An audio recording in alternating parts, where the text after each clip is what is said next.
For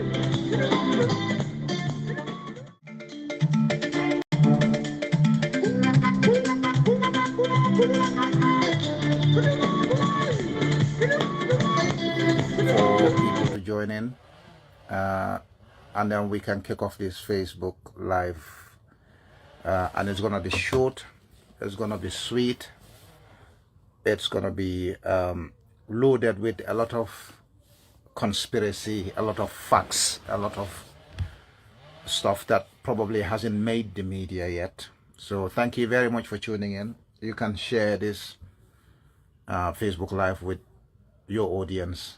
Share it widely, because as I said before a few weeks ago,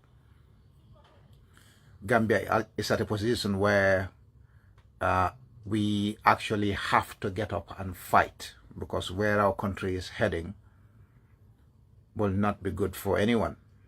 Nobody on Gambian soil will have it the way we're used to having the peace in Gambia. Those days are gone. Gambia is not going to be the same. We can recover it, but it's not going to be the Gambia that we had before 2017, before 2021. But I'll let people join in first, and then we can start this Facebook Live today. All right. So many people are asking questions as to what is happening in the Gambia. I'll give you lots of scenarios, not lots, 3 scenarios, and pay attention to it. Make sure you put at the back of your mind stuff that you hear on this Facebook Live today. Okay? I'm going to be as close to what I know as possible, because this government of Adama Barrow, they seem to think that Gambians are stupid. That's because several times we gave them the impression that they can get away with anything and everything. That's what's going on.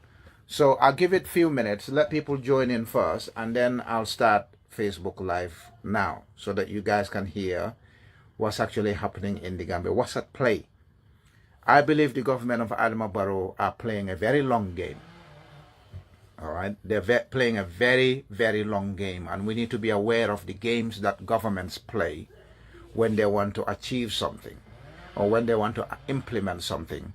When governments are beleaguered, when the surrounding of a president and his government is all falling apart because of other events that influence and inspire local populations. You'll get to hear it all today, by the grace of God. So thank you very much for tuning in. I think in about 1 minute, I'm going to kick off this Facebook Live so that you can all hear what I know so far. And you all know, all Gambian people and every single person that follows me knows that most of the time I get to find out a lot of this information in real time. Some information that I get hold of, the government of Adama Barrow itself or its security agencies don't even know such information exists. Until I come out and say it, then the investigation starts. That's not me making my head swell. I'll give you scenarios when I kick off. All right. I'll give you scenarios as to why I said so. Okay, so anyway, let's start. Let me put this up.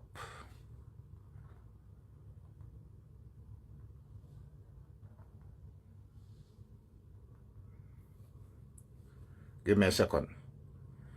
All right, first and foremost, let's start this Facebook Live today. My name is Lamin Tamba.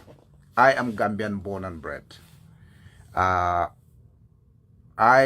stand up for the Republic of the Gambia primarily to ensure every Gambian citizen, regardless of your region, regardless of your background, regardless of where you come from, you get equal treatment and equal opportunities from public services in the Gambia. And most of the public services, if not all, are provided or regulated by the government of the Republic of the Gambia. All right? So politically, I am a social democrat. I believe that government should provide for the citizens of the country, whether they are working for the government, whether they're not working for the government, whether they're wealthy or whether they're poor. The government is put there by the people, and the government is there for the people, and the people should feel like, oh, this government is of the people. In the old American saying, government of the people, by the people, for the people. However, we've seen the turn of events, but before I go further, I would like to reserve a few seconds to pray for our heroes, our fallen heroes, the two paramilitary officers, police intervention unit officers who passed away because of a cold-blooded murder on a Tuesday evening in the Republic of the Gambia. 3 of them were almost murdered, 2 died, 1 female police officer is seriously injured. I'm praying for them, their families. My thoughts are with the families of the deceased, their loved ones, their friends. I'm expressing my condolences to you all, to make you understand that Tuesday, when this callous act occurred, I went numb because I thought we've warned the government of Adama Barrow several times about the shooting of our servicemen at checkpoints. And this didn't start just now. So for the government of Adama Barrow to jump up and insinuate that UDP is behind this to start with is absurd. But I'll come to that in a minute. All right, I'll come to that in a minute. This is why I said in 2017, after listening to Adama Barrow once or twice, his interviews, his speeches, I concluded, even though change had occurred at that point, or even if change was needed to remove President Jammeh from power, Adama Barrow was not the right person to change the Republic of the Gambia. That's because the Gambia, like many African states, are an executive government. A government has 3 arms: the judiciary, the legislature, the executive. But the government in the Gambia and many other governments in Africa are heavily executive influenced and executive driven. And therefore, the head of the executive being the president, if he's not functional, we're going to repeatedly face the same tragedy after another. Now, for the families of the PCs, Pate and Mr. Gomez, I'm really sorry to see what happened on Tuesday. Really sorry to know that I've had this experience of losing family members before, and it's a very difficult period for you and your relatives, your family entirely. And I'm sure, regardless of what political affiliation you have in the Gambia, that the average person out there, the public, are outraged by what happened. I've not seen a single person who said, oh, the paramilitary officers are brutal. It's good that they murdered 2 of them and seriously injured 1. Not a single post of mine. And I've got 21,000 followers on this account. I've got about 19,000 followers on the other profile, which is my personal profile, which is being censored heavily by Facebook. Now, let's go to the matter. These 2 PCs will live forever. They are our heroes. They fell in the service of the Republic of the Gambia. They died heroes' deaths, and forever they will remain our heroes. And I feel sorry that despite several occurrences of this nature, that the government of Adama Barrow hasn't learned that the security of a state is not actually reacting to the events that confront the state. The security of state is largely intelligence-led and largely preventative. Now, this is where the government of Adama Barrow consistently fails. Preventative leadership. They'll often react. I'll come to that in a minute.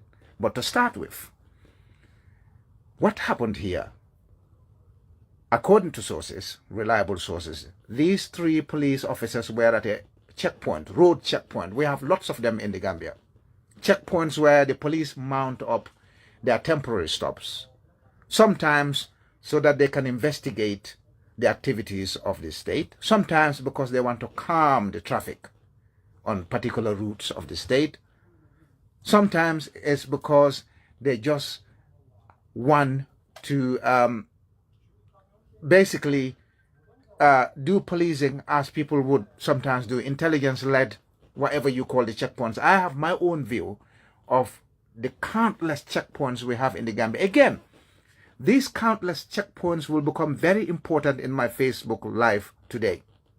All right? It will become very important when we start talking about how the suspect of the double murder managed to escape Sukuta checkpoint, managed to escape all the numerous checkpoints between Sukuta traffic lights until the suspect allegedly got to Dasilame. Again, between Sukuta and Brikama, there are several checkpoints. If we take the Farata Jambur Highway, several checkpoints. If we take the Sukuta Jambanjeli Highway, there are several checkpoints. If you take the Brikama Highway, to Brikama and then to Dasilame, there are several checkpoints. Now, these checkpoints will become very important. If these checkpoints turned out to be futile, then what's the point in having these checkpoints in the first place? Because they were supposed to be intelligence-led. So if I committed a crime at A, by the time I got to Z, there are checkpoint B, C, D, E, F, G, H, I, J, X, X, X, W, Y, Z. Now, the intelligence operation of these checkpoints are, at the moment the criminal offense has been alleged, the next police checkpoint should be aware at the direction of travel of the suspect. Immediately. I'm sure the police have got their own coding and communication systems. And I'm sure not only the 3 paramilitary officers who stood at the checkpoint were at that particular checkpoint, because from my experience, there'll be 1 or 2 standing at the checkpoint itself in the middle of the road, and there'll be another 2 or 3 or many more sitting by a kiosk nearby, or by a shop nearby, or sitting in their vehicles for standby and rotation as they stand at these checkpoints. Now, you have numerous checkpoints between Sukuta traffic lights until you hit Brikama, until you hit Dasilame. That escape route will become clearer as I pick the pieces apart on today's Facebook Live. Now, the shootings at our checkpoints are nothing new. There was one in North Bank region, armed robbery. There was one at Senegambia Bridge, Transgambia Bridge, it should have been called, but they gave the name to Senegal. We can talk about that at a later date. All right? There were checkpoint shootings at different places. Yes, violent crime has become a mainstay in the Republic of the Gambia. And the only way we're going to see the back of it is to see the back of Adama Barrow and his cabal. And they have every reason to be so proactive in this particular case of an alleged suspect called Usainu Bojang, who shot 2 police officers and killed them, and shot the 3rd one and injured her. The 3rd one is in hospital, has been treated. She's in a critical condition, and I'm praying for her speedy recovery. It's a woman police officer or woman police constable. Now, what happened on a Tuesday? When it happened, in about 25 minutes, 30 minutes, I got information that there was a shooting round about Sukuta end.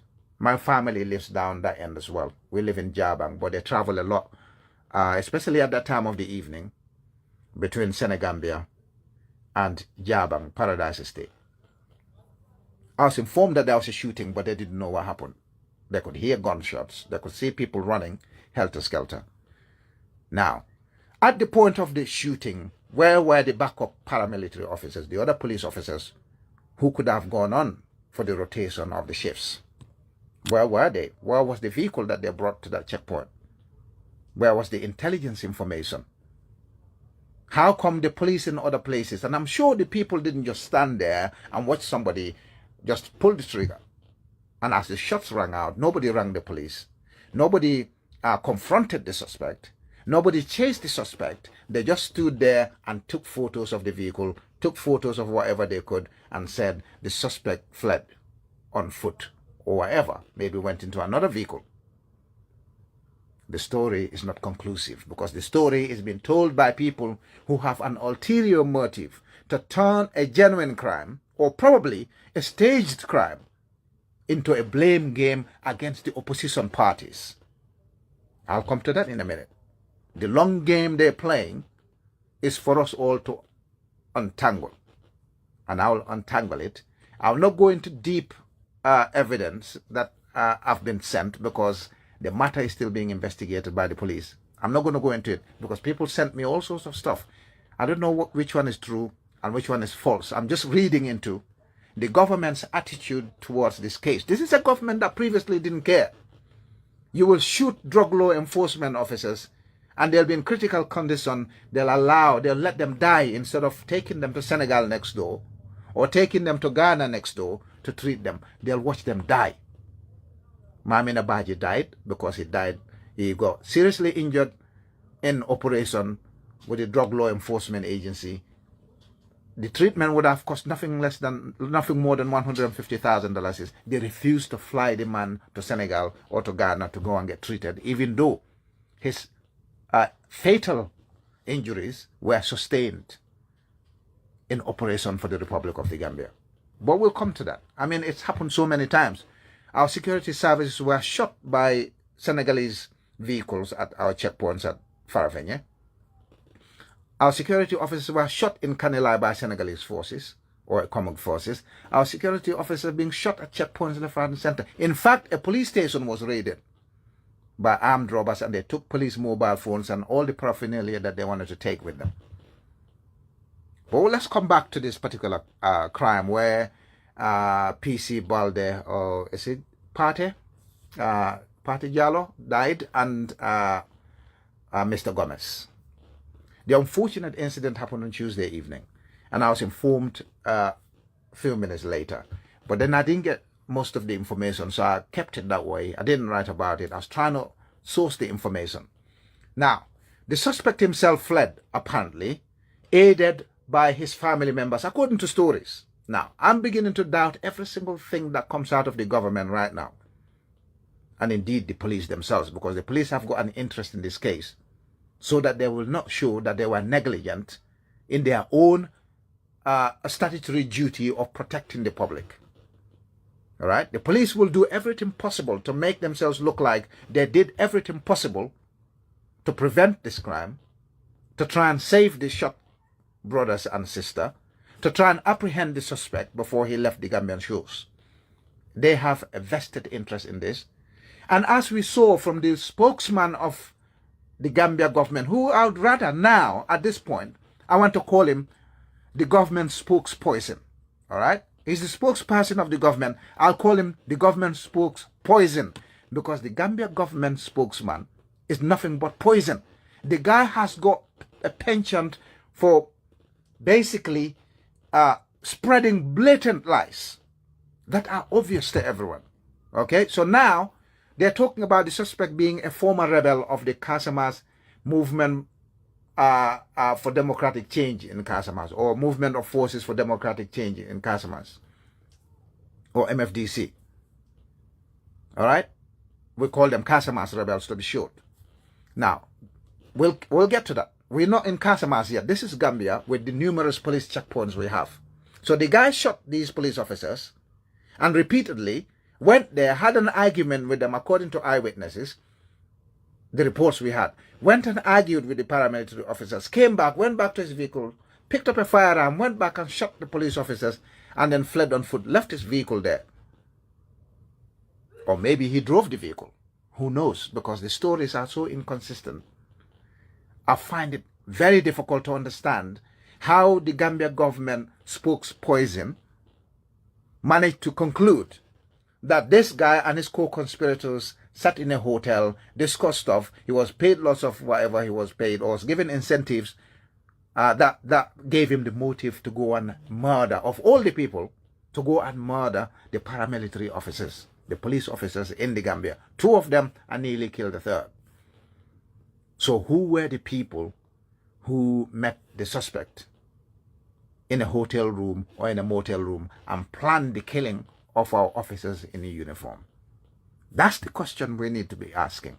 How did the Gambia government know that before the suspect was actually extradited from Senegal to the Republic of the Gambia? The Gambia government spokesman released a statement apportioning blame without naming people.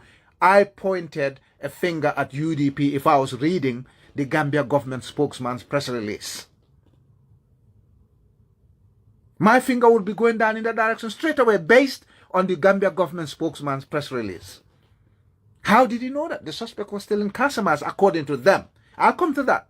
I'm just taking this whole hoo-ha step by step, methodically, to a point where we can build a picture. It will not make sense.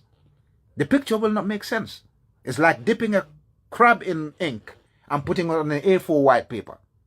That's what the picture looks like to me right now. And I'm sure there are several Gambians who could see crab claws on that white A4 paper, and they cannot make sense of what the crab was trying to paint. That's the situation we are. The more the Gambia government opens their mouth to speak to the public, the more the lady that allegedly apprehended the suspect opens her mouth and talks, the more interviews they make of people who might know the alleged suspect, or say no, Bojang, the wider the gulf, the more mysterious the case gets, the more difficult it is to untangle this high season drama. Unfortunately, on this occasion, it's tragic and took the lives of 2 of our paramilitary officers. An avoidable situation. Security is largely successful when it's prevented, when events are prevented, not when the government reacts. Now, so this guy allegedly shot these people. The public was there. The police never responded to the scene. The guy fled. The police never pursued him. No hot pursuit. The favorite word between Adama Barrow government and Macky Sall. Hot pursuit. Yeah? Hot pursuit. Because previously, the Senegalese will not extradite the people who commit crime and run into Senegal from the Gambia. It'll become important. Listen to this. Pay attention. Previously, all the people who committed crime in the Gambia, most of them Senegalese, will shoot Gambian citizens, and then they'll go back into Senegalese territory. Senegal will not extradite them. In fact, Senegalese army is taking a village chief or village alcalo and other people from the Gambia and took them to Senegal and brought them back. Nothing was happened. No suspects were extradited to the Gambia. On this occasion, the extradition was swift, very quick. Did you ask yourself why that's the case? Why? Why was the extradition this fast? There is a boy here that is still being looked for by the police, Gambia police force. One boy committed murder in Banjul and he was on the run. And they don't know where to catch him. It took weeks, days. I don't know whether they apprehended him now. Committed a crime in Banjul for weeks. They can't find the boy. He's obviously not on Gambian soil. They couldn't find him. Senegalese army is probably not interested. Senegalese force is probably not interested. Several people committed crimes in the Gambia and fled to Senegal. Nobody saw them. Gambia police force didn't pursue the crime. Senegalese forces didn't pursue the crime. We still don't know where these people are. But this one particular case was swift. There was ransom offered by the President of the Republic of the Gambia. And there was ransom offered by another creature from the former APRC executive. I don't even want to talk about his name. I mentioned his name, sorry.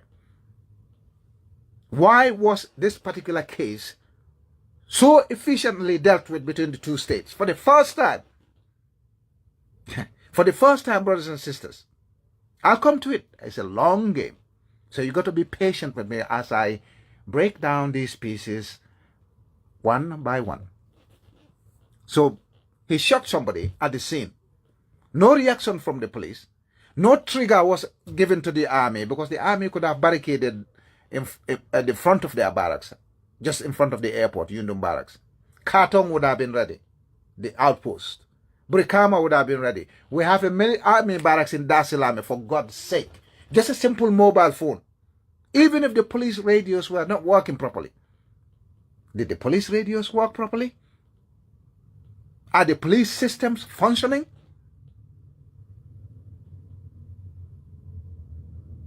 All the suspects fled. They're gone. The police can't catch them. They're gone. This particular case was swift. It was efficient. It was so mysterious. It's become so, basically, so uncharacteristic of the Barrow government and its policing and the hot pursuit agreement. It used to be somebody commits a crime in Senegal and comes to the Gambia. The Senegalese will come and nab them and take them back to Senegal. Or the Senegalese will shoot that Gambian citizen with their drones or with their military equipment and kill them like they did to 6 people from Fonyi. They don't bring them back to the Gambia alive. But this particular crime was so swift, so efficient. Are you guys asking yourselves questions? Nobody reacted to the crime scene. He did what he had to do, had the time to flee on foot, left his vehicle there. Which other vehicle did he get into to go all the way to Dar es Salaam? How much time did he have? Where were the backup paramilitary officers who were always sitting by the kiosk or some shops nearby?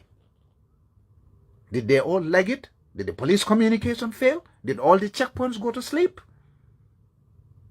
Now, let's forget that bit now. The suspect succeeded in running across the border to a town in Casamance, Senegal. Southern Senegal is called Casamance. That's where the rebel groups are. So, again, ladies and gentlemen, pay attention. Again, Gambia government is come out with another release. The security advisor of the Gambia government said that Ousseynou Bojang, the suspect, was a former rebel or is a serving rebel. That he fought alongside the separatist movement in Casamance called MFDC. Now, pay attention to this, brothers. Bearing in mind, if anyone committed a crime in the Gambia and ran into MFDC territory, not even Senegalese army dares go into that. Yes, my professor for the Chor, I'm aware of Sabali's arrest. I'll come to that in a minute. Invitation, rather. Bear in mind, listen to this. If you're not Gambian and you're not Senegalese, you don't know what's happening. This is why I'm taking this step by step. Let me build this building. The picture will not make sense, as I said to you. It's like dipping a crab in ink and putting it in the A4 paper. By the time I finish this whole thing, the matter will become more of a conundrum than at the beginning when I started talking. But then you'll get an idea of the long game being played by the Barrow government. All right? So now, this guy is a former rebel, and by all accounts, he didn't fall out with the MFDC. Because MFDC, if you fall out with them and you run away, you don't dare run across Kartong border or Dar es Salaam border and go and sit in Jululu. The MFDC rebels will know about you, they'll arrest you. All right? So the suspect runs away, goes into MFDC territory, passes that, goes to Jululu, a town in Jululu, in town, after committing a double murder against the state, because killing police officers in uniform, military officers in uniform, prison officers in uniform, drug law enforcement officers in uniform is a crime against the state. It's a crime against Adama Barrow. Now, you committed that crime. The safest place for you to go as an ex-rebel of the MFDC, according to the Gambia government security advisor. Pay attention to this, brothers. I'm not here to waste your time. No Gambian knows my politics to be associated with lies. I'm just giving you why you got to be careful at first accounts of events that you receive when incidents happen. Because we have a government today that's not interested in the security and safety of the citizens, but interested in entrenching itself. And we have a beleaguered government that's under siege. And if you noticed, if you watch Adama Barrow properly, you will know that he was not happy since the local government elections, because of the heavy blow that the opposition has done to him. They're going to devise a mechanism.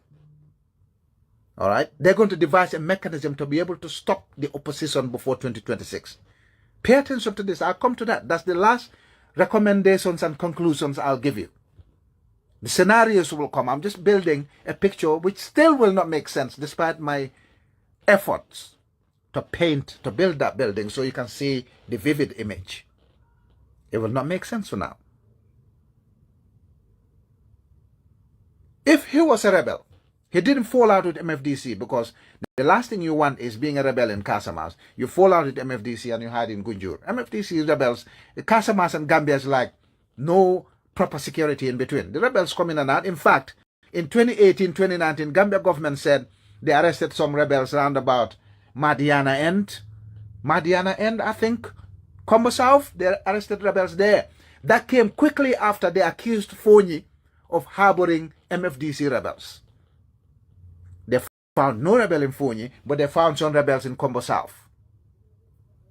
So this guy, an ex-MFDC, didn't fall out with MFDC. You think that he double go and join the ranks in and say, look, I've come in and I'm going to lay low in here so that the Senegalese army and the Gambia army and the Gambia police force will not come and arrest me. If I was ex-MFDC, that's what I would have done. Nobody's going to touch me. Not a single soul, not Senegalese army, because the Senegalese army are close to worthless. Their best job is shooting unarmed civilians. They've been trying to dislodge the MFDC since 1982, unsuccessfully. Right now, every time they have confrontation with MFDC, they come out bloodier than the rebels themselves. So you think an ex-rebel, who by all accounts, if he was an ex-rebel, there was no report of him falling out with Salif Sadio and his separatist movement in Casamance. That's the best place he would have gone and laid low. But, ladies and gentlemen, now listen to this. The guys committed a crime, ran across the border. Of all the places in Casamance, Jululu is a town where the population is huge, and if you can't hide successfully in Jululu for too long. But the people in Jululu will probably have very good connection to the internet. They might have seen photos of the shootings and killings of Gambian security officers. Word might have got round on WhatsApp and Facebook and everywhere. If you go to a remote village somewhere, desolate village, some people don't even have mobile phones. If they have mobile phones, they will not have mobile network. They will not have signals. Those were the places any sane person would have gone and sought refuge. Stayed low, stayed under the radar to avoid any detection by witnesses or security services. But this Usainu Bojang, the gentleman they're accusing of calling the shots, of all the places, went to a town, renowned town, Jululu. I've been there myself. Not once, not twice, not three times. I've sat by the riverbank of Jululu Bridge. I sat there a few times. That's the last place you want to go if you wanted to hide. All right? As if that's not strange. The chap goes to Jululu, seeks out a lady who doesn't live in Jululu. The lady happened to travel at the same time to Jululu. I don't know if you're following, ladies and gentlemen. The suspect fled the Republic of the Gambia, went to a famous town in Casamance, popular town. But at the same time, a mysterious lady traveled at the same time to go to an event in Jululu, according to the lady herself. All right? Very strange set of circumstances. At the same time, they didn't tell each other. They didn't know. The suspect was fleeing. So obviously he wasn't thinking who will be in Jululu to start with. Who lives in Jululu? Where I can go and hide publicly. Yeah? The suspect didn't know. He was fleeing, so he must be thinking, who lives in Jululu so I can go and hide publicly? Because Jululu is not a town that's quiet. So in the course of that running, a mysterious lady from somewhere also traveled to Jululu same time. And the ladies, according to our audio, she doesn't live in Jululu. She's married in the Gambia. So how did he know that, okay, I'm fleeing, I've run to Jululu, the most public of places.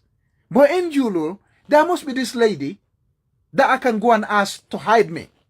Oh, yeah, I know that lady from the Gambia, so she can hide me. Oh, by the way, this lady is related to Adama Barrow, or knows Adama Barrow's brother very well, according to our audio. Their bodies. In fact, that's the first person the lady called when the suspect ran to her home. How did the suspect know that this lady's house in Jululu is at point X? How did the gentleman know that this lady's house in Jululu, the lady that doesn't live in Jululu, ladies in Gambia, married in the Gambia, that she was going to travel on this particular day or the day before when I'm fleeing, then I'll go to a public place and hide. Not even ostriches do that. The ostriches will run from the public and then stick their heads in a small hole and their ass will be out there. At least they make an effort. Yeah? Now, yes, I'll come to what the chap was saying in the audio. I'll come to what the chap was saying in the audio. All right? Now, the suspect ran. Didn't even try like an ostrich to stick his head in sand somewhere and think that his ass is covered. An ostrich will be proud of its effort, because at least the ostrich ran away from the people, put his head in a small hole and thought it was hidden. This chap didn't even try. He knew there will be a lady traveling from the Gambia. They never spoke before he got there. The lady doesn't live in Jululu, according to our audio. How did he know where the lady lived? Of all the people, a big Barrow supporter, close to Barrow's brother, you committed a crime against the state, against Adama Barrow's government. And then you went to Adama Barrow's biggest supporter, who happened not to be from that place, but you somehow, instinctively, or as a psychic, knew that this lady will travel to Gambia, from Gambia to Jululu, same time as me. Let me go and find her at her house and seek refuge there. Not only did you do that, you got there and straight away you started confessing as to what you did.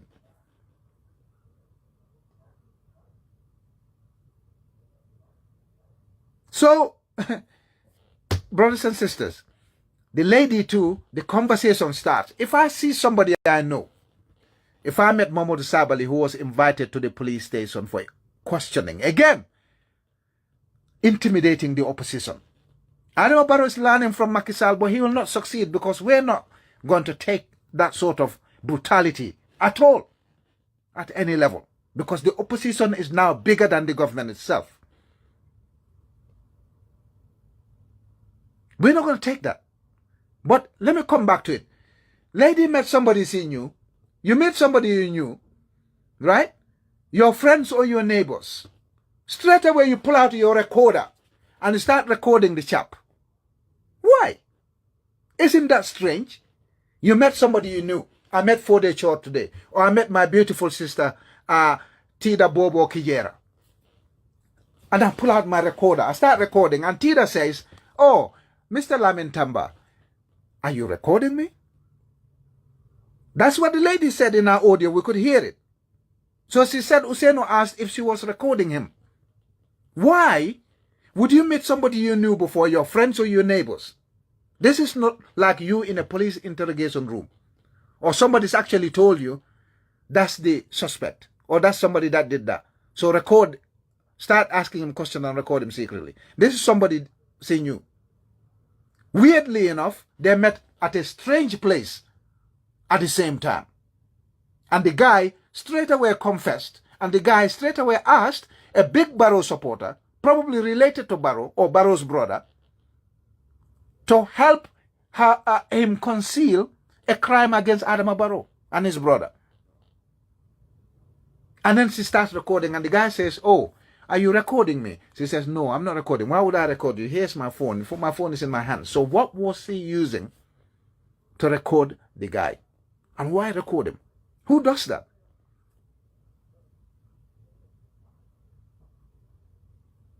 Very strange. This is like stuff I've never heard before. Usually when they ask for witnesses, they will say, "Oh, I saw a young black man with a baseball hat. He was wearing a green shirt and was wearing pink shoes and green and yellow trousers." Yeah? That's the description they'll make of the suspect. If the suspect was an ex-rebel, the safest place for him to go and hide is MFDC barracks.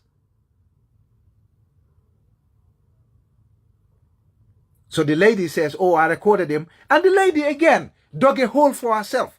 He says, you know, I'm close to Adama Barrow, Adama Barrow's brother. You know, I'm a big supporter of Barrow. And you committed that crime to stain Adama Barrow's government. Did they coach the lady to say those kind of words? Because if you use a schoolboy to do a man's job, this is what actually happens. She said, oh, you went and committed that crime against Adama Barrow's government so that you can stain his government. How does she know that was an attempt to stain Barrow's government? That's what she said in her audio. You committed this crime to stain Adama Barrow's government, and you know I'm an Adama Barrow supporter. Did they tell her that this is what you need to say when you're recording him? That this crime, the security situation that you've done there, is so that you can stain Adama Barrow's government.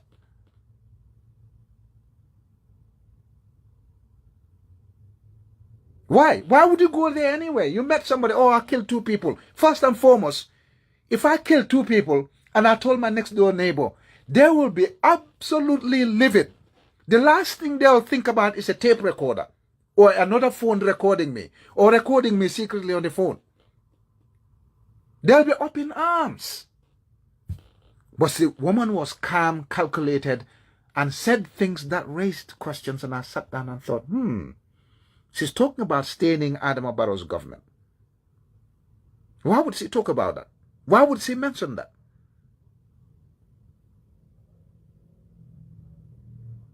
Why? Why are you mentioning about staining? You should be worried about having a killer in your room with yourself, just the 2 of you. And a killer confessing, because if you can't help that killer, the killer might eliminate you straight away to continue to cover their crime. Then the next minute, before the police could even get the suspect extradited, Gambia government spokesman, who I'd rather call a spokespoison, Gambia government spokespoison, released a statement. Gleefully, oh, we got a treasure trove of evidence after questioning the suspect. Treasure trove of evidence, a criminal offense. Does this guy know how criminal law actually works? Does Ibrahim Sankare, the Gambia government spokesperson, does he know how criminal law operates? He doesn't know clearly. So he's basically preempted what was happening, went ahead of the police in the investigation of this crime by releasing a statement which straight away pointed the fingers at UDP. That tells you another motive. They want to stain Adama Barrow's government. That's why he went and killed the police officers. That's what the lady said. Then the Gambia government spokesperson said, oh, we know who's done this. We know he was offered XYZ to go and commit this sort of crime.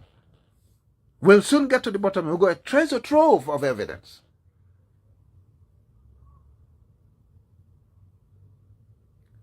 And then the next minute, the security forces of Senegal swooped in quickly.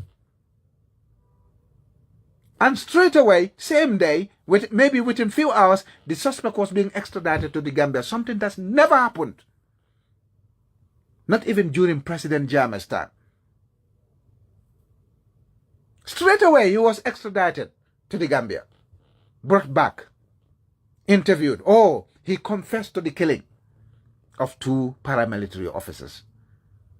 Oh, he said he was this, he was that. So much speculation.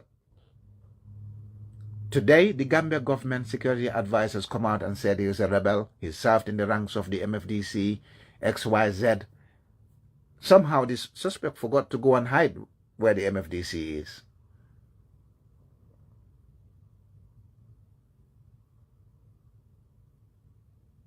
So now, the Gambia government spokesperson and the Gambia government security advisor have all gone beyond police investigation. They now become the spokespersons of the police and the spokespersons of the government. And just like poison, they will basically lace this case and kill it. But what we will never recover from this case is the killing of our 2 dedicated police officers who spent hours and hours under the hot tropical sun, trying to keep our country safe, and earning less than $5,000 or less than $6,000 at the end of every month, can barely live off it with their families. Killed our heroes just like that. Was it an inside job? What is going on? Is it a job that they carried out so that they can blame the opposition and start what Macky Sall started doing in Senegal? Well, they started with Yankuba Dabo. No, actually, they started with Momodou Sabally. Didn't succeed. They had to free him because they saw everyone unite. The opposition united. We stood up strong together and we said, free Sabally.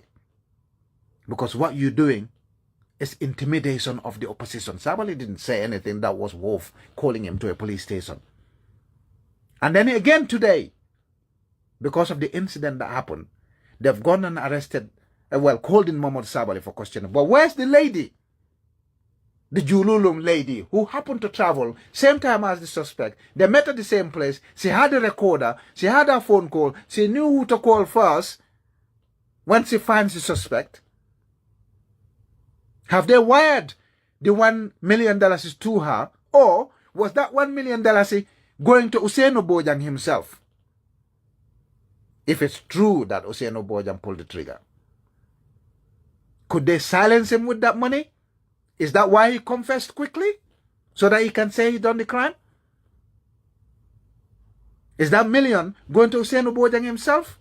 So that he can confess quickly, so that it look like somebody sent him from the opposition? Are you guys putting 1 + 1 together, 2 + 2? Are you thinking ahead? I've never heard a murder suspect just confess like that so quick, as if the traps on the other side of his digestive system are loose. He's just letting it fly like diarrhea. He confessed so quick, in record time, that I'm beginning to think, is this actually something that was going on? But then they sacrificed the lives of 2, nearly 3 of our police officers. I'm not saying that's what happened. I'm just giving you ideas, all right? I've got a lot more information that I will not reveal, because last time I tipped off the Gambia government that was a coup taking place. They threatened me. They said I was lying. They wanted to hang my effigy out there. Not even the army knew, or the army knew was covering up. Until I went Facebook Live and said it. And then next day, everyone, because the army denied it the first day. I did it. Watson Gambia wrote about it because they picked it up from my wall. Then the army came out. No, it's an exercise, military exercise that we do annually. It's going to take place at Fajara Barracks. Then Gambia government spokesman came, oh, there's no overthrow. Then the next day, they made a U-turn. That was actually an overthrow of Adam Barrow attempted. Pay attention. That's a long game being played. Macky Sall's game is not going to work in the Gambia. It will not work. Adama Barrow, if that's what you're trying, because Barrow knows his position is precarious on a balance. All it takes is a fly to land on the side of the opposition and will tip the scale. Barrow is doomed. And that fly, as light as it is the biggest burden on the shoulders of the opposition. We can't seem to overcome our regional differences, our tribal differences, our background, our past, just to get that weight of a fly on our side of the scale to tip the balance. Barrow knows his position is perilous. He's living on borrowed time, because now the opposition is bigger than the government, more powerful than the government. But when we say to the opposition, let's join forces together, we tip the scale. Now, I'm not a supporter of UDP. I don't support NPP. The difference between myself and many political pundits in the Gambia is when it comes to excesses, I don't care which party you support. I'll stand up and defend you if you need to be defended. And I'll oppose you if you need to be opposed. Now, They started with Mahmoud Sabali, they didn't succeed. They've gone to Yankuba Dabo now. They will end up with Talib Bensouda and Rahim Malik Low and other UDP mayors. Yes, there was corruption in local government, but Barrow himself was never interested in the corruption that's happening in his government until you took the funds belonging to MPP. Then he becomes very concerned. He said it before. He said he didn't mind what his ministers were doing until his position of president became a threat. Then he decided to wake up and act. Now, look at the speed at which they dealt with this case. It says something. Are they using this case as a pretext to accuse UDP of insurrection so they can ban UDP? Now they're saying he's a rebel. Are they going to use it because that's what they call us, the APRC Babylon? They call us rebels. Are they trying to use that as an excuse to ban the APRC Babylon? They've done that before. Again, this is why I said the current Inspector General of Police in the Gambia is not interested in enforcing the law according to the letter of the law. He's only interested in enforcing the law when NPP's interest is threatened. The current Inspector General of Police is a clone of Adama Barrow. When it comes to national interest, they're not interested. When it comes to safeguarding the interests of the NPP and crushing the opposition, UDP and APRC Babili Mansa, they're ever so energetic, so urgent, so emphatic with the way they deal with the opposition. They'll beat UDP supporters to pulp. They'll beat the APRC Babili Mansa supporters to pulp. They went to Jerending Sanyang's house when we had a press conference, planned a press conference, on private land. If we're having a press conference on private land with no loudspeaker that's going to cause noise nuisance, we're not obstructing any public right of way, the police have got absolutely no right to go and disrupt such a press conference. Abdullah Sanyang and his men, the Inspector General of Police, Abdullah Sanyang and his men, went and disrupted our press conference on private land. It's my property. I can invite any media house to come and interview me in my house. I can talk to anyone I want in my house.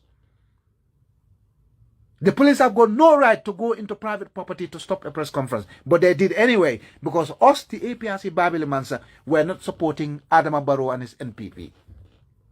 They went to Usainu Dabo's house when the opposition met that day to talk about challenging the election results of 2021, December 2021. They beat UDP supporters to pulp. Every time UDP goes out, yes.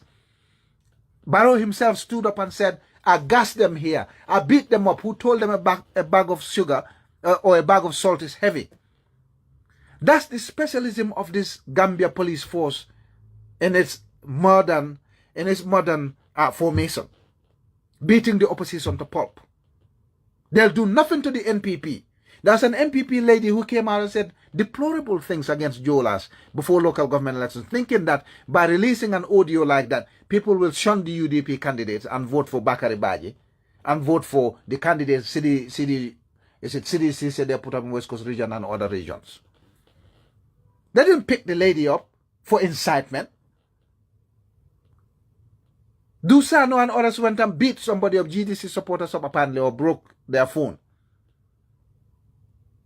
Look at how many times NPP supporters threaten me to harm. I know they will not do that to me because the first NPP supporter that comes to me and tries to harm me, they might succeed, but by the time they succeeded in harming me, hand-to-hand combat, I don't think they'll be able to walk from the scene.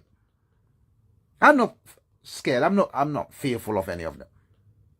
But they're not picking them up, and the threats are open, in the open. Barrow himself said, I gassed them up, I beat them up. By the time I'm done with them, nobody told them how heavy a bag of salt was.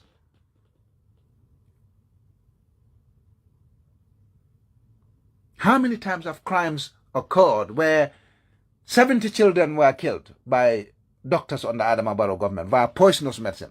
Medicine as poisonous as the Gambia government spokes poison. How many times? What action was taken against Dr. Amadou Samate? What action was taken against Maki Ukaira Jane? What action was taken against Esa Maren? Barrow is not interested. If you don't threaten NPP, Barrow is not interested. If you don't threaten the NPP, the Inspector General of Police is not interested. No, 3 years Jotna. He said he beat them up, he gassed them, something like that. He beat them up when he dealt with them, 3 years Jotna protest. By the time he dealt with them, he said they knew how heavy a bag of salt was. NPP is now the most violent sector in the Gambia. Nothing. The police will do nothing about it. So now, Osenu Bojang was an ex-rebel. The lady said, oh, you trying to stay in Adama Barrow's government. Funnily, the two people met somewhere. The lady had a house. The man didn't know where the lady was going to go. But funnily, they met in one compound, in one house. And the lady had to interrogate, had a recorder ready to record Usenu Bojang. And knew who to call immediately. So that they can come and apprehend Usenu Bojang. And of all the people Usenu Bojang could ask for help, a big Barrow supporter, who's very close to Barrow's family. Barrow's brother. She mentioned Barrow's brother's name. As I talk to you now, the families of Gomez and the families of Jallo, or Balde, I can't remember the PC's surname, are mourning. They lost their loved ones who served like heroes, died like heroes. But the government of Adama Barrow, instead of concentrating on tackling this yet another shooting of our security officers since 2017, no. They're busy politicking. Their spokesman is politicking. Their government advisor, security advisor is politicking. NPP supporters are politicking. Everyone else is in mourning. We are mourning the loss of our young ones. 2 young, terribly young gentlemen died just like that, in uniform, on a hot, sunny evening. Nobody at the scene was able to confront the suspect. Nobody chased him. He had to take a mysterious lady who also traveled with the suspect same time, probably took the same route, met somewhere in Jululu, the most public of places,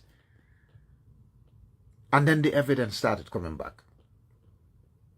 Yeah, Nancy Jao is the woman police constable, WPC. She's the one that is seriously injured and is in hospital. I'm praying for her speedy recovery.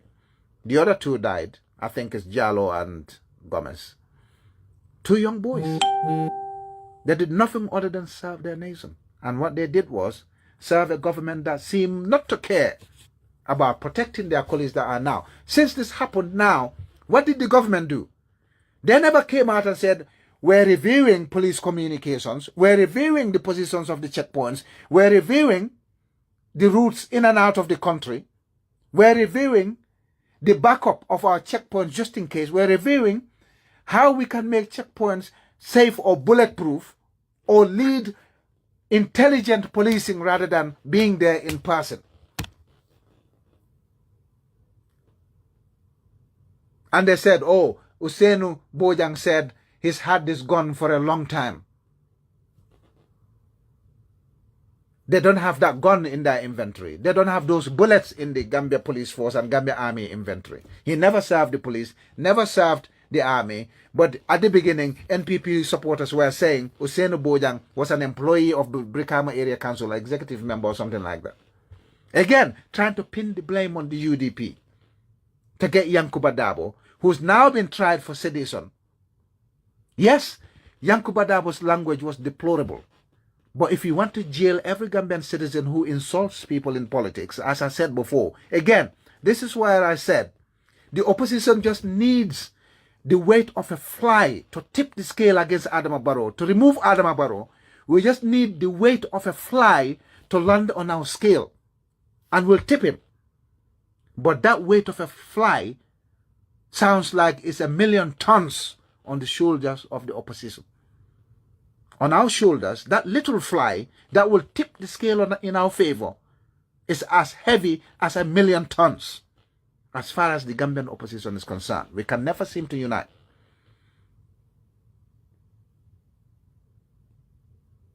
This is the position we're at. They want to pin Usenu Bojang to the chairman of Brikama Area Council or West Coast Region chairman, who is being tried for sedition for insulting the courts and insulting the President of the Republic of the Gambia. If we do have to jail people for insulting, half of our population in politics will be in those jails. Maybe not half, a quarter of our political population will be in jails in the Gambia. Mile to Janjambure. This is what I said when Baitola was arrested by Macky Sall of Senegal. Macky Sall has got 1,500 political prisoners in his detention centers across the country. We need to come out together. I don't like what some people say in politics, but I'll defend their right to be able to say it. That's the position we need to take as Gambian citizens. I don't like what you're saying. Oh, no. I'll never support UDP. Oh, no. But I'll give UDP 100% right to gather peacefully, to say whatever they want to say, to exercise their democratic right. If that then turns into destruction of property or a risk to the lives and livelihoods of people, then my security forces will intervene. But until that happens, march if you want, talk if you want. And again, as Shakespeare would say it, the first thing we do is kill the lawyers. What Shakespeare did say was, not actually, let's go and kill the lawyers because they're difficult people. When lawyers get involved, cases become very difficult. No, what Shakespeare was saying, he was highlighting the difficulty of a case when lawyers get involved. That's why he said, the first thing we do is kill the lawyers. All right? He didn't say go and kill the lawyers. So if Yankuba Dabo said, kangaroo court, the president is stupid.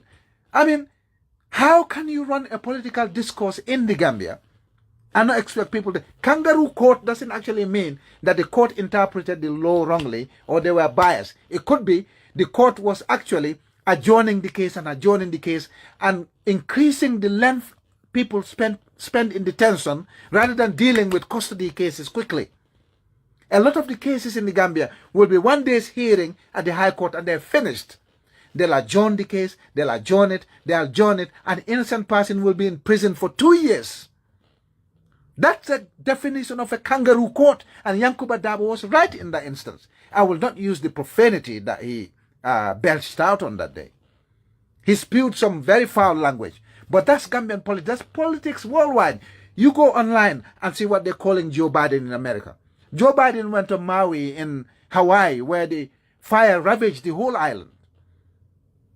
They told him to, I don't want to swear now, okay, because I don't normally swear and it's a Friday, okay? But they told him to F you, Joe Biden. They called him all sorts of names. You go online and see what they're calling their leaders in the West. If UDP call a leader that, you remember what President Jammeh said? Don't worry about what UDP insults me or calls me. What I don't worry about. Don't pick them up. Don't abuse them for it. My only problem is if they want to incite violence or if they want to disturb the peace and order in the country, then I'll intervene. But I'll not pick them up for just insulting President Jammeh, calling him names. That's the position we have to have in politics. Your citizens put you in a place as a president. It's a privilege. Cherish it. Your people are employing you, Adama Barrow. They're feeding you. They're feeding your first lady. They're feeding your second lady. They're feeding your entire family. And all those NPP supporters who are threatening us today are being fed thanks to the Gambian taxpayers. We are your bosses. We can tell you exactly what you are. I will not call Adama Barrow stupid because I'm a little bit more respectful, but I'll call him incompetent, a sleepy president, an unpatriotic president who's giving all our sovereign wealth to Senegal. Whatever they cooked up, if this case of killing the 2 paramilitary officers is so that ECOWAS will feel sorry for them, or the EU will feel sorry for them and say, oh, the security situation in the Gambia is precarious, is perilous, it's very dangerous, we need to renew our funding so that we can send another contingent of Senegalese forces or a comic to the Gambia so that they can come and abuse us or intimidate us going into 2026. That's a failed project, Adama Barrow and your people. If this ploy is so that you can get some security assistance from the EU or from ECOWAS or from Senegal so that they can bring additional forces to the Gambia, we're not going to confront them militarily. We're not going to use weapons to fight the Senegalese army. We'll not use weapons to fight a Komok. We will depose you at the polls, Adama Barrow. Clean. If this attempt is so you can get money, you can get security assistance, you can get IMF to suddenly open your loan credit facilities, because IMF is probably not going to lend you money anymore in your current fiscal situation. Your current fiscal situation is deplorable. IMF is coming to help you out. You're broke. You're dead broke. If what you're doing now is an attempt to get some support, financial or military or political from the outside world, you failed. I'm wondering why your Gambia government spokesperson and your security advisor were quick off the mark. I don't know what you're trying to do. Whether you're trying to get security assistance or funding, or whether you're trying to use this as a pretext to ban the UDP or the APRC Babeli Mansa, or whether you're trying this so that you can get the public mood to shift towards you, you're failing miserably, because we want to see a government that's proactive. The current Inspector General of Police, when the position was empty, was vacant, he came out proactive. Started sending patrols into the streets, sending police vehicles to go on patrols, police buses to go on patrols, to pick officers from A to B, to go and do the patrols to keep the country safe. Lo and behold, all he was doing was to try and secure the position of the Inspector General of Police. And then he can turn the police force into an opposition battering ram. That's what I was trying to do. The Gambia police force is now an opposition battering ram. NPP can do whatever they want and get away with it. The opposition UDP and the opposition APRC Babeli Mansa cannot dare do what NPP is doing. Ismaila Tamba was shot in Kamfenda. 3 of our army officers were shot in Kanilai. Citizens of Kanilai were shot and killed. 6 people from Fonyi, young youths, were shot and killed by Senegalese forces. Our citizens were shot in Yorobawol or Garol. I can't remember where Suleiman Tarawale is from. All right? Our security officers were shot at the checkpoint in Farafenye, our Trans-Gambia checkpoint, by Senegalese security. Nothing came out of it. Armed robbers shooting our police officers at checkpoints, going to police station and raiding it. Drug dealers everywhere, they know them. Some of these criminals, when they arrest them, they start talking about the top brass of the Gambia police force. The Drug Law Enforcement Agency. If Belgium didn't blow the whistle, we wouldn't be here with the Drug Law Enforcement Agency. Drugs are flowing in Gambia, flying, making all our young kids, teenagers, going mentally unstable. Crazy. And that story of Hussein Bojang, if it's true, it's a clear indication that the gentleman is not well in his head, if the story is true. But that story is riddled with lots of puzzles. I tried to paint the picture, and when I started talking, and now, you're all in doubt, as I am. I didn't make the case clearer. 3 motives, long game. Banning of the opposition or intimidating the opposition. So as soon as this happened, Mahmoud Sabali and something Sanyang, is it Bayo or Sanyang, were called in for questioning. Who's next? Yankuba Dabo has been run through the mill for sedition and insulting the president. Gambia judiciary attempted again for the second time to defraud the public by giving themselves lucrative retirement benefits. Gambian judiciary will adjourn and adjourn because the judge is going to a naming ceremony, or the magistrate is going to a neighbor's naming ceremony, or the magistrate couldn't come because the air conditioning was not working, or the magistrate couldn't come this morning because the wife cooked a bad breakfast. A case that can be heard one day at a magistrate's court or one day at a high court, they'll adjourn and adjourn and adjourn and adjourn endlessly. 35 adjournments in simple cases. It now begs the question as to how they managed to convict Yankuba Toure. Poor Yankuba Toure. But Edward Sangata is free. Alaji Kanye is free. All the other people who they named as suspects in the killing of my uncle Koro Sise, they're all free. They're walking about their business. The Faraba trial has stalled. The Kanilai trial never even happened. The guy that shot Haruna Jata and injured 13 others. That never started. There's no trial against Dr. Amadou Samate after killing 70 children. Not the Medicines Control Agency, not the Gambia Pharmacy Council. No compensation, no ransom paid, so that people in the government can reveal why they went to Made in Pharmaceutical in India to buy from a company that was not on the WHO list as credible suppliers of medicine.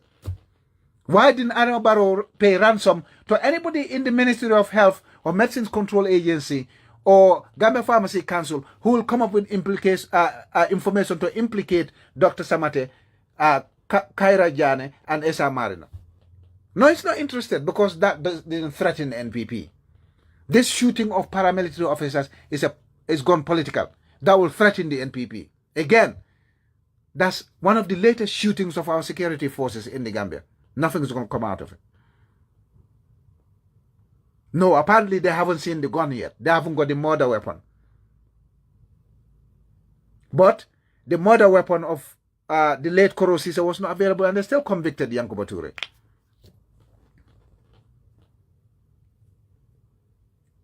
My word to the opposition. We're only one little insect fly away from tipping the scale. The ball is in our court. Barrow is beleaguered. If you look at Adama Barrow's body language and his mannerisms, you will know that Barrow knows that the mood has changed totally against him. Today, if Adama Barrow was an opposition figure, he will not get 1% of Gambian vote. The only reason he might get 10% right now, as I speak to you, is because he's got money to give to hungry people who surround him, unfortunately. They got money to feed those hungry people.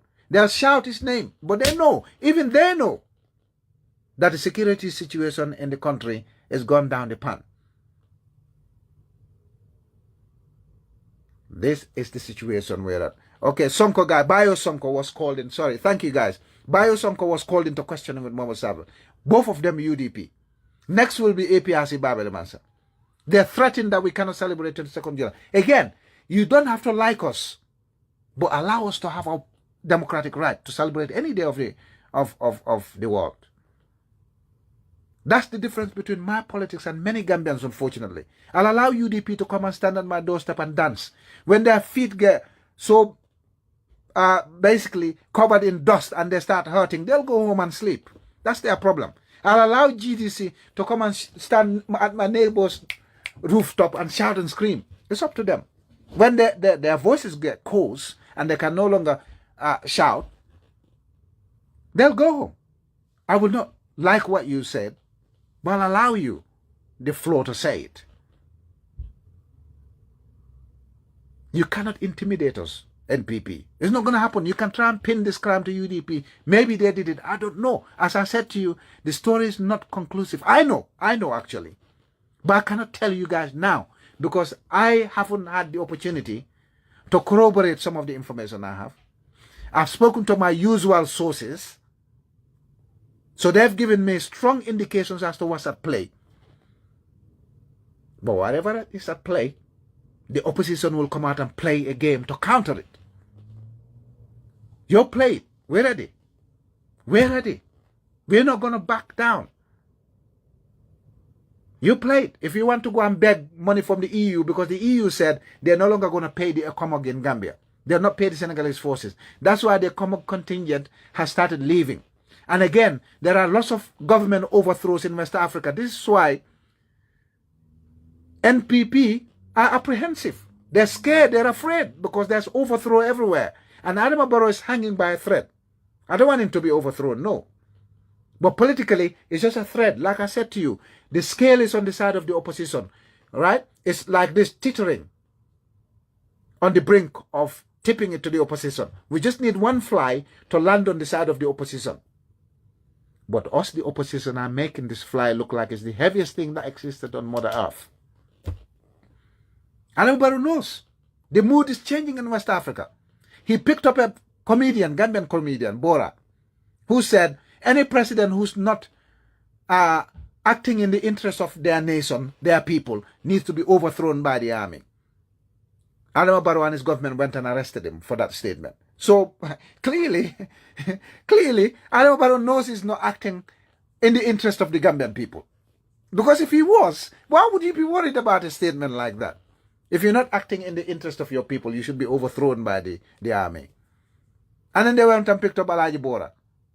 But then Adama Barrow himself, his government, yeah, Barrow himself didn't say it, but Baba Gale Jallo, Bata Medu, and Esa Fall insinuated that a government that abrogates the constitution of the Republic of the Gambia is worthy of being overthrown by dissidents or assailants or the army. That's what they said at TRRC. That's why Bata Medu said, that's why there were lots of attempts to overthrow the government of President Jammeh, because the government of President Jammeh, according to Bata Medu, Baba Gale Jallo and Esa Fall, were abrogating the constitution. So now, if there are backup paramilitary officers at that checkpoint, all right, and they had guns, they would have had no right to shoot Usainu Bojang if it's indeed true that Usainu Bojang was the one that pulled the trigger. They'll have no right to shoot Usainu Bojang and put him down for killing or shooting at our security officers, because that's what the TRRC said. When Gambia security took action to neutralize threats to the state, they said that was overzealous. The state had no right. Yes, if Usainu was as close to the security officers as he was, if it's true that it was Usainu Bojang, all he needed to do is shoot his arm. They got marksmen. They could shoot his legs. He'd fall on the ground. You didn't have to kill him.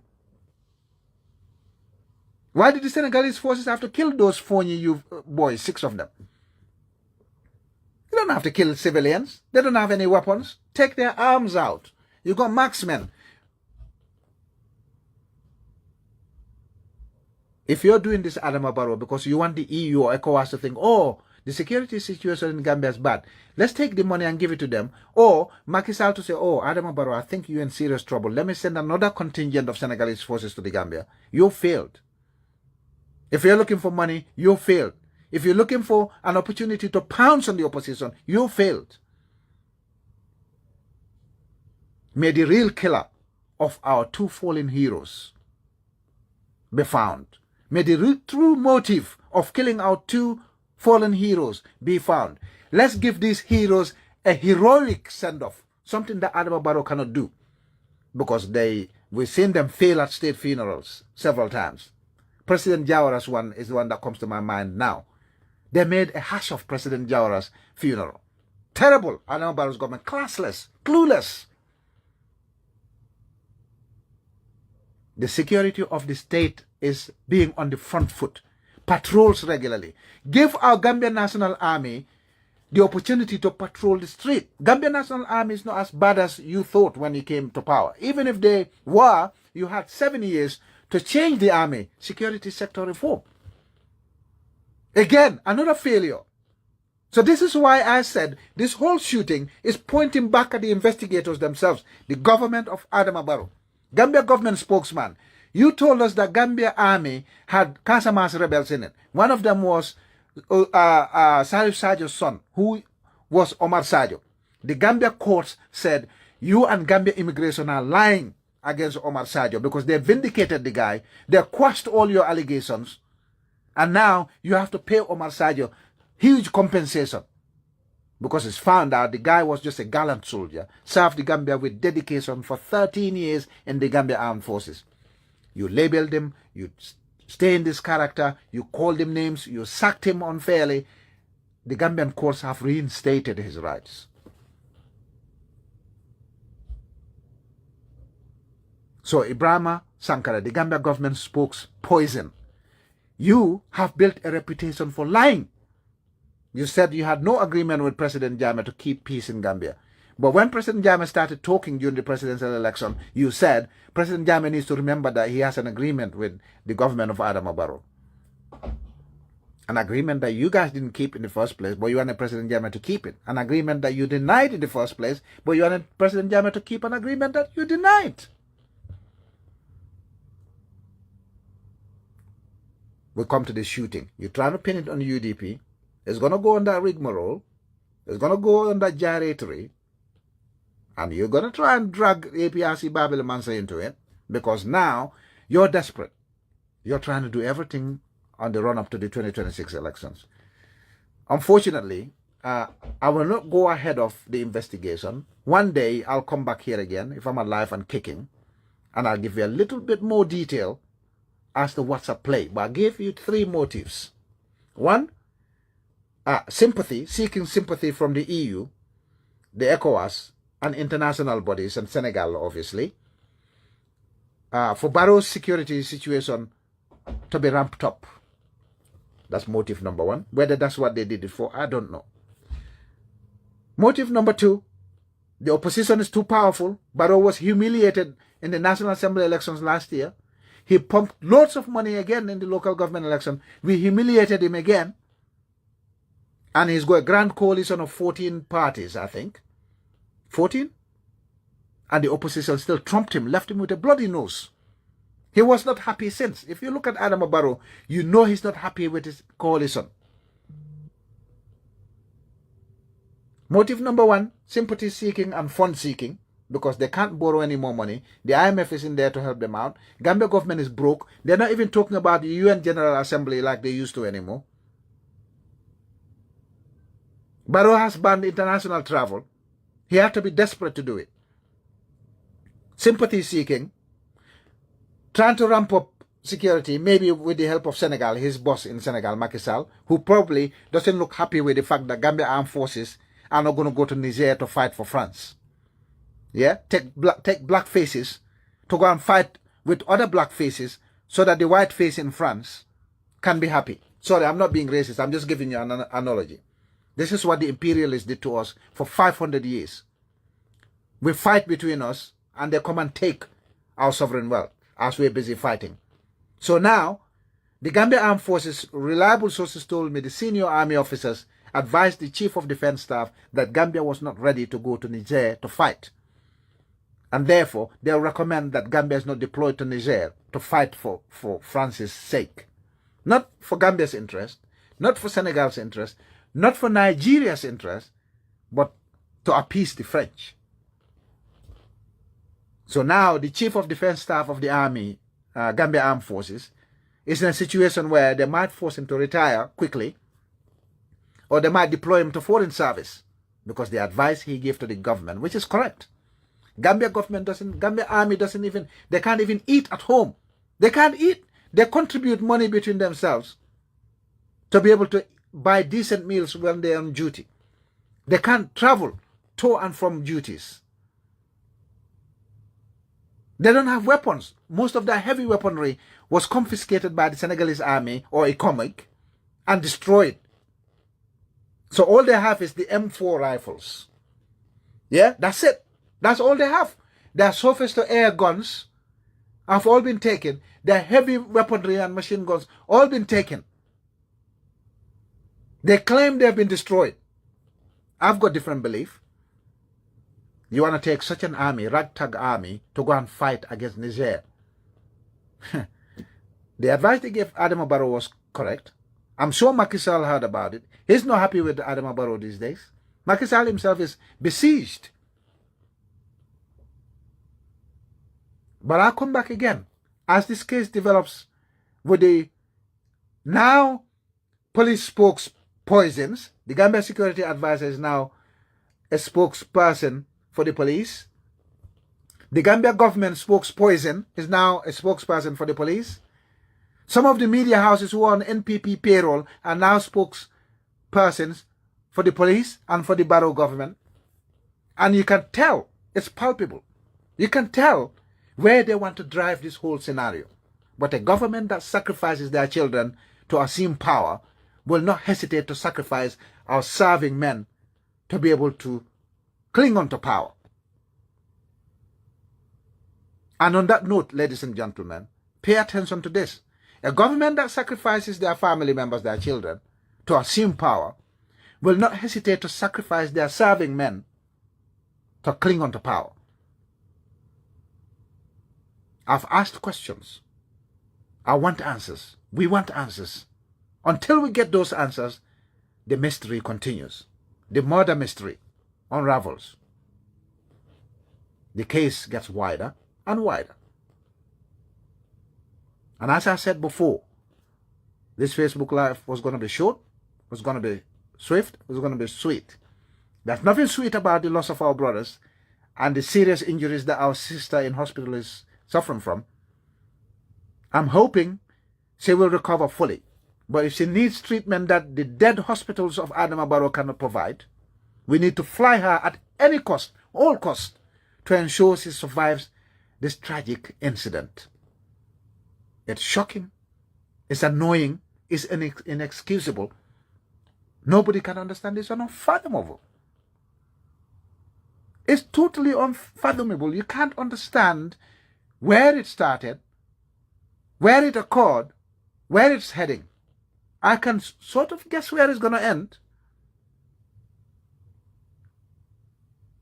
But this puzzle continues. On that note tonight, ladies and gentlemen, have a very good evening. I'll come back again when I gather more information or when it's safe to reveal some of the information I'm sitting on. I'll come back again. As you know, I don't monopolize knowledge. I'll speak to you guys, let you know what I know, but ask questions. We continue to ask questions. Thank you very much. Have a very good night. You all. Thank you. Have a good weekend.